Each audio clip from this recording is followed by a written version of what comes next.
You have to feel a little bit of empathy towards some of these big streaming studios. When they first started making original content, it basically was because the major studios were playing hardball with them and content was difficult to get.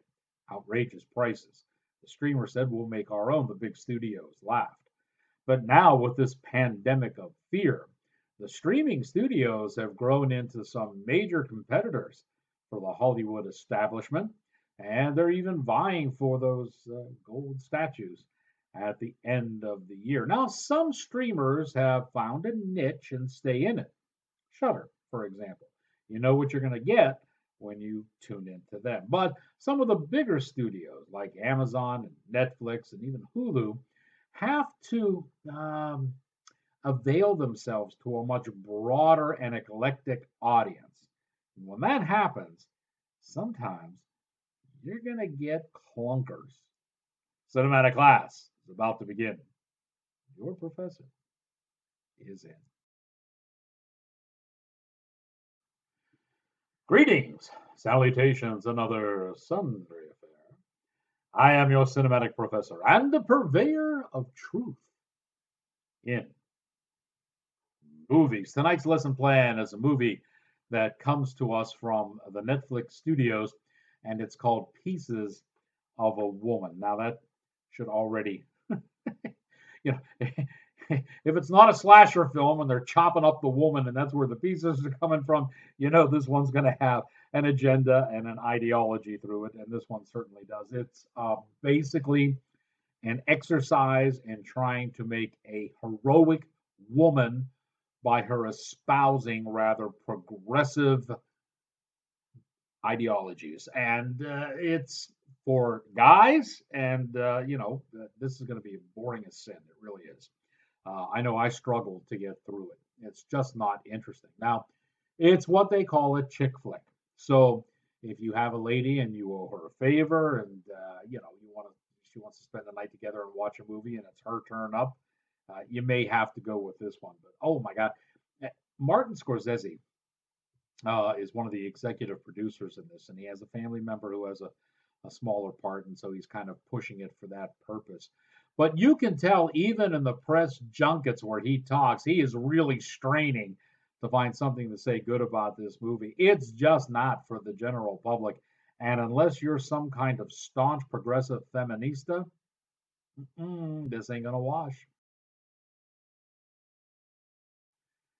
All right, let me give you some of the people behind this one here. Cato Weber wrote this mess, and it really is a hot mess. And Cornell Mondraxo is the director. And boy, when you hear him do the sound bites, he had an awful lot of fun making this movie. And I gotta tell you, I don't know why. I tell you how this movie starts out. Okay, we start off with a woman, our main star, Martha, played by Vanessa Kirby, and her husband, Sean, who is played by Shia LaBeouf. You don't see too much of Shia LaBeouf, and talk about Hollywood curses. Probably about 3 years back, maybe four now, he made a two-part indie pornography movie.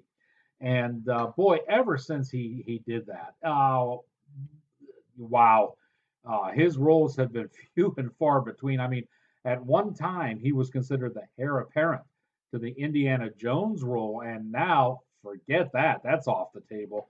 He just can't seem to find a decent role. And this one is not all that, good either. So he's really in a funk in this casting thing.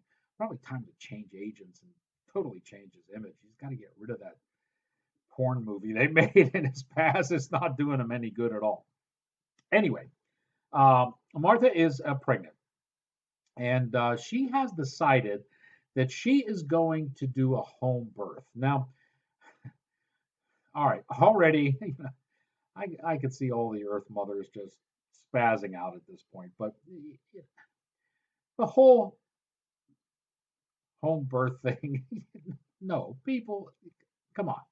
This is why modern science and modern medicine has developed the way it has, so that we can make these things as simple and as easy as possible And God forbid, should there be complications, you have at your disposal the entire staff, service, crew, equipment of a major hospital, and they can take the best care of you. You lose all of that when you go into a home birthing situation. But there's some folks that seem to think, wow, it takes me back to the way things were naturally when we were all, members of a tribe living in the wilderness. Geez, people, wake up. We advance way beyond that. What do you want next? Guys to walk around with clubs and hit you over the head? It doesn't make any damn sense. So it's not bad enough that the woman's pregnant and she's going to give home birth, but they have to take us through the entire birthing process, okay? Naturally, there are complications. But we don't just get to see the complications. The first 39 minutes of this movie is nothing but Martha going through labor and giving birth to this child. Now, it's not like a medical film, so it's not grotesque and very graphic. But the bottom line is, it's way too long. We got the idea. We know what's happening down the road. And it drags on for 40 minutes before they even show the opening credits and the title of the movie. And before I forget, I also want to mention that Ellen Burstyn shows up in this as Elizabeth, and that is Martha's mother. She has a say so. So, okay, we have this traumatically long birth scene to start off our movie, 40 minutes into the movie already. And naturally, the baby runs into trauma and ends up dying. And what happens now is the aftermath of the death of the baby. Now, folks, I know this is a very sensitive subject, and certainly losing a child has got to be tremendously traumatic. I can't even begin to imagine the pain and suffering that goes through this. Which brings me to a sidebar, if you will, in that with something this traumatic and something this heartrending, why make a movie that's surrounding this entire theme, not as a subplot, but the entire theme, and sit back and expect people to shell out good entertainment dollars and consider this entertainment? I'm not exactly sure what kind of morbid soul wants their entire psyche dragged through this type of quagmire where you're just, there's no way you can feel great about this after watching a movie of this subject. And yet, there are some strange people out there who think this is the highest form of movie entertainment and movie as an art form. And the condescending critics in the two-lettered cities want to heap a lot of accolades on movies of this kind. Wow. Good luck, pal, because I got news. This is not the way I want to spend 2 hours after a hard day at work. It's just, it's mind numbing. So, given that part, you can understand where the main characters are going to go through some trauma. How they actually go through this, though, is suspect. I mean, I know families who have lost a child, and that family has stayed together. Okay, it's the strength of the family unit, which the progressives want to destroy, that carries them through that tragedy. But of course, this family cannot be that way, okay?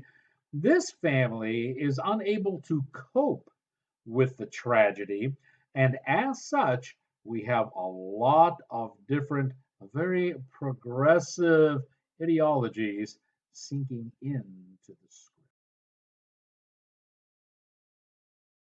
Okay, so what kind of progressive ideologies am I referring to that happen in this movie? So it's not bad enough you have to sit through the emotional trauma of the subject, but now you have to sit through this nonsense as well. When the baby dies, Martha wants to have the baby's body donated to science so that research can be done on it. Now, Science is a big thing now. Everybody says, trust the science, follow the science, and then no one does. But that's the key phrase.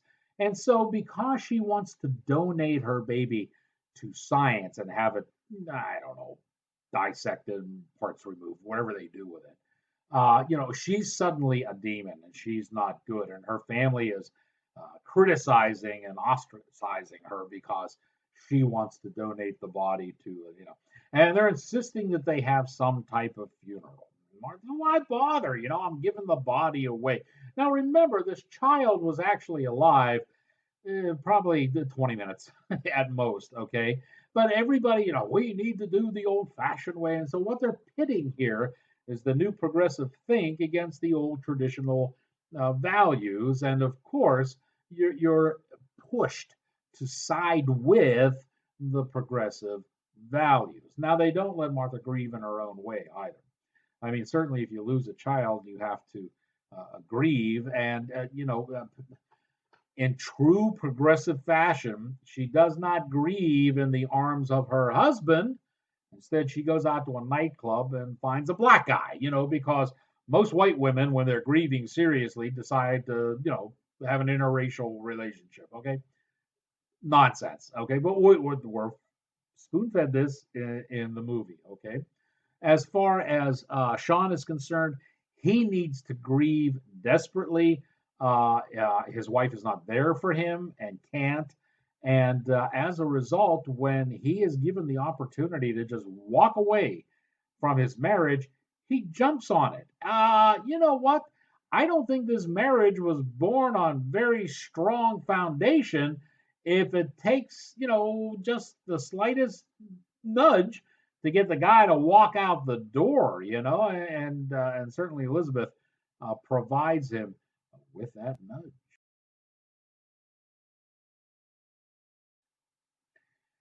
Okay, so we have this largely dysfunctional relationship between our couple, and when tragedy hits, all of their flaws come shining through. And up to this point, we thought it was a pretty idyllic relationship, but no, certainly not. And just when you're getting tired of seeing all these, social mores and constructions thrown at you, they come up with a court case because the old traditional guard has convinced the family that they need to find out who's at fault. Now, if the baby died, it's got to be somebody's fault. These things just don't happen. So they're going after the home nurse who helped with the home birth and the midwife.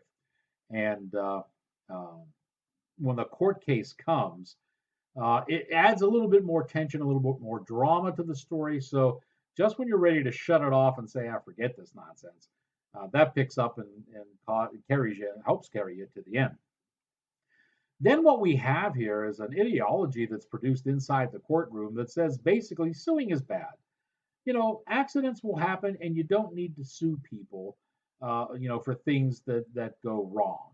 Well, yeah, a lot of times that may be true. That certainly goes against the grain of our current culture, where if somebody says good morning to you the wrong way, you're ready to pull them into court. So, perhaps that's one message in the movie that comes through loud and clear that people can pay attention to. But the emotional garbage that you have to wade through to get to the courtroom scene, just simply isn't worth the time or the effort. So basically, Pieces of a Woman is designed for those ladies who really love the Lifetime Network.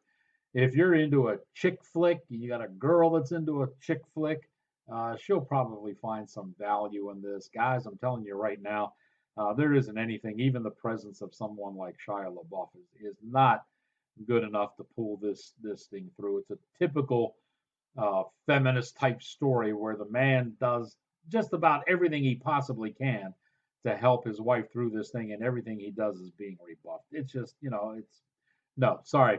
This is not something that you sit back and say, boy, I really want to relax with a movie. This will be the one. Not for me.